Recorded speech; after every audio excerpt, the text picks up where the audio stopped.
কলকাতায় ফের shoot out.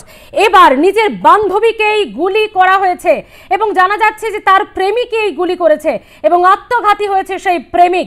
প্রথমে বান্ধবীকে মাথায় গুলি করার চেষ্টা, পরে পায়ে লেগে আশঙ্কাজনক অবস্থায় হাসপাতালে ভর্তি বান্ধবী।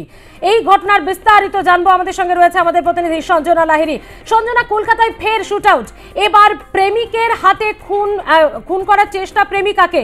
প্রেমিক আত্মঘাতী হলেও বেঁচে গেছেন প্রেমিকা। কি পরিস্থিতি, কেন এই অবস্থা?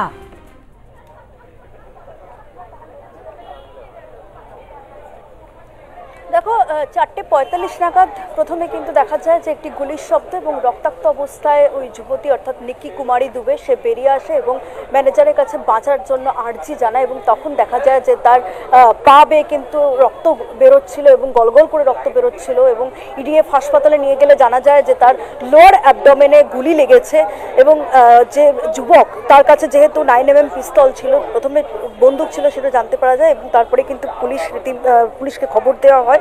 পুলিশকে খবর দেওয়ার সঙ্গে সঙ্গে 5:10 নাগাদ আরেকটি গুলির শব্দ এবং সেখানে দেখা যায় যে ওই যুবক নিজেই কিন্তু আত্মঘাতী হয়েছে। পুলিশ এসে কিন্তু দেখতে পান যে সে কিন্তু তার বান্ধবীকে গুলি করে নিজের মাথায় নিজে গুলি মারে এবং সেখানে কিন্তু সে ঘটনাস্থলেই মারা গিয়েছে এবং তাকেও কিন্তু উদ্ধার করে নিয়ে যাওয়া হয়েছে হাসপাতালে। সেখানে তার ময়নাতদন্ত করা হবে এবং তার দেহের পাশ থেকে একটি 9mm পিস্তল পাওয়া গিয়েছে। কোথা থেকে এলো পিস্তল সেটা যেরকম চাঞ্চল্যকর, সেটা এমনকি যেটা প্রাথমিকভাবে পুলিশ সূত্রে জানা যাচ্ছে যে সম্পর্কে টানাপোড়েনের জেরে কিন্তু এই ঘটনা। আজ দুপুর 2টো নাগাদ এই যুবক এবং যুবতী তারা এই গেস্ট হাউসে একদম টপ ফ্লোরে 306 নম্বর রুমে তারা চেক ইন করেছিল, থাকতে এসেছিল এবং তারপরে কিন্তু এক প্রকার 3 ঘন্টার মাথাতেই পৌনে 5টা নাগাদ কিন্তু এই ঘটনা তারা ঘটায় এবং মনে করা হচ্ছে সম্পর্কে টানাপোড়েনের জেরে এই ঘটনা। দুজনেরই বাড়ি বজবজে, একই জায়গায় একই এলাকায় কিন্তু দুজনের বাড়ি।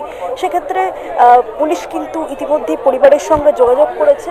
অন্যদিকে ইতিমধ্যে কিন্তু হাসপাতালে কিন্তু চিকিৎসাধীন অবস্থায় রয়েছেন ওই তরুণী এবং কি কারণে এই ঘটনা ঘটলো সেটা কিন্তু খুব প্রয়োজন এবং সেই জন্যই তাকে স্থিতাবস্থা আনার জন্য চিকিৎসকরা ইতিমধ্যে চিকিৎসাও শুরু করেছেন। পাশাপাশি যেটা জানা যাচ্ছে যে ওই যুবতী সে কিন্তু এখনো পর্যন্ত আশঙ্কাজনক অবস্থায় রয়েছে, তাই তার স্টেটমেন্টের মাধ্যমে কিন্তু বিষয়টা আরও স্পষ্ট হবে যে কি কারণে এই ঘটনা সে ঘটালো। এবং ইতিমধ্যে কিন্তু দেখা যাচ্ছে যে ডিসি স্পেশাল তিনি এসেছেন, তার পাশাপাশি জয়েন্ট সিপি আর্ম পুলিশ তিনি এসেছেন, এর পাশাপাশি ডিসি তারা কিন্তু এসেছে। এলাকায় রীতিমতো কিন্তু চাঞ্চল্য ছড়িয়েছে একদম পাড়ার মধ্যে এই গেস্ট হাউস এবং সেই রকম জায়গায় এই ধরনের ঘটনা মানুষের মধ্যে কিন্তু কার্যত আতঙ্কের সৃষ্টি করেছে এবং হোমিসাইড শাখা, সায়েন্টিফিক উইং, প্রত্যেকটা পুলিশ কর্মী কিন্তু ভেতরে রয়েছে। দেহ কিন্তু এখনো ভেতরে রয়েছে, দেহ পরীক্ষা নিরীক্ষা চলছে এবং তারপরে কিন্তু দেহ বের করা হলে আরও বিষয়টা স্পষ্ট হবে। ময়নাতদন্তের পরে কিন্তু আরও স্পষ্ট হবে যে কোথায় গুলি এবং কিভাবে এই বিষয়টা হলো। পুরো ঘটনা কিন্তু আরও স্পষ্ট হবে। পুরোটাই কিন্তু পুলিশ তদন্তের মাধ্যমে খতিয়ে দেখছে। সঞ্জনা, ঠিকই, কিন্তু একটা বিষয় জানতে চাবো তোমার কাছে। গেস্ট হাউস যখন একটা তো রেজিস্ট্রার মেনটেন হয়, সেখানে কি পরিচয়ে তারা এখানে থাকতে এসেছিল? বজবজ মানে তো একেবারেই কিছুটা দূরত্বই, তাদের তো গেস্ট হাউসে থাকার প্রয়োজন পড়ছে না। প্রথমে জানা গিয়েছিল তারা ভিন রাজ্য, কিন্তু এখন তুমি জানালে যে তারা বজবজের বাসিন্দা দুজনেই। তো বজবজ থেকে লেক গার্ডেন্সে এসে থাকার কারণ কি? কি পরিচয়ে তারা গেস্ট হাউসে ছিল?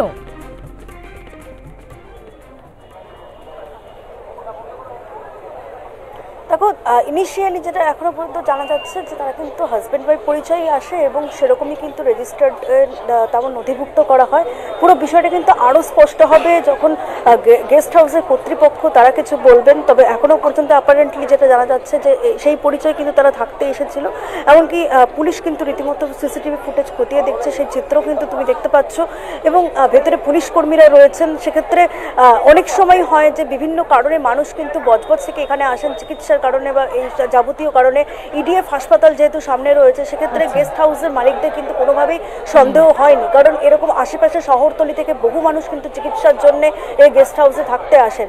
সেই রকমই কিন্তু পরিচয় দিয়ে তারা থাকতে এসেছিল যে তারা থাকবে কয়েকদিন, কিন্তু তারপরেই কিন্তু এই ঘটনা, অর্থাৎ দুপুর 2টোর সময় তারা চেক ইন করেছে, 4:45 নাগাদ কিন্তু প্রথম গুলির শব্দ পাওয়া গিয়েছে, তখনই কিন্তু প্রথম ঘটনাটি ঘটেছে এবং মেয়েটি কিন্তু রীতিমতো নিজেই জানিয়েছে হোটেল কর্তৃপক্ষকে এবং তিনি কিন্তু আর্জি করেছেন হোটেল কর্তৃপক্ষের কাছে যে তাকে ইমিডিয়েটলি হসপিটালে নিয়ে যাওয়া হয়। সে কিন্তু আর্জি জানিয়েছিল যে সে বাঁচতে চায়। এবং কী কারণে এই ঘটনা, যেটা আর কি অ্যাপারেন্টলি জানা যাচ্ছে যে সম্পর্কের টানাপোড়েন, কিন্তু কেন হয়েছে পুরো বিষয়টা কিন্তু এখনো পর্যন্ত ধোঁয়াশা। পরিবার কিন্তু বজবজে থাকে এবং সেই পরিবারের সঙ্গে কিন্তু যোগাযোগ করার চেষ্টা করা হচ্ছে, কেন তারা এখানে এলো, কিভাবে এলো, পরিবারকে কি বলেছিল, এখনো যাবতীয় কিন্তু বিষয় ধোঁয়াশা রয়েছে পুলিশের কাছে।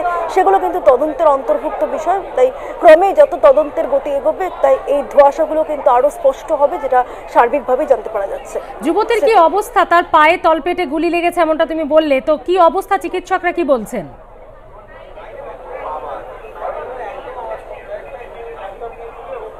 দেখো, এখনো পর্যন্ত আশঙ্কা অবস্থায় রয়েছে, কারণ লোয়ার অ্যাবডোমেনে তার গুলি লেগেছে, একটি গুলি লেগেছে, কিন্তু 9mm পিস্তলের গুলি যথেষ্ট পরিমাণে একটি শক্তিশালী বুলেট থাকে এবং সেই গুলি কিন্তু গেঁথে গিয়েছে।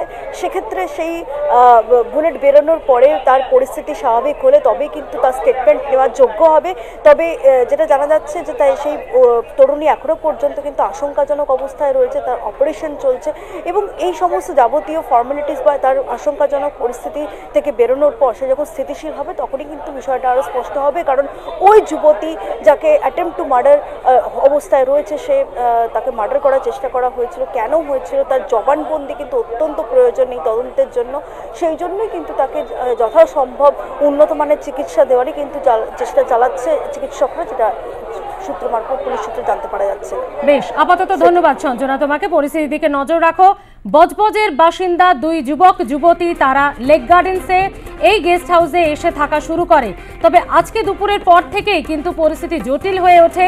গুলি চালায় তার প্রেমিক, তার ওপর তারা স্বামী স্ত্রী পরিচয় থাকলেও পরে জানা যায় স্বামী স্ত্রী নয়, তারা প্রেমিক প্রেমিকা। এবং তারপরে এই গুলিকাণ্ড এবং ইতিমধ্যেই হাসপাতালে ভর্তি, আশঙ্কাজনক অবস্থায় ভর্তি রয়েছে এই যুবতী। তবে প্রেমিকের মৃত্যু হয়েছে কারণ সে আত্মঘাতী হয়েছে নিজের মাথায় গুলি চালিয়ে, এমনটাই জানা যাচ্ছে। পুলিশের প্রাথমিক অনুমান প্রণয় ঘটিত কোনো বচসা, কোনো সমস্যা থেকেই এই কাণ্ড, কোনো পারিবারিক বিবাদ থেকে এই কাণ্ড হয়ে থাকতে পারে।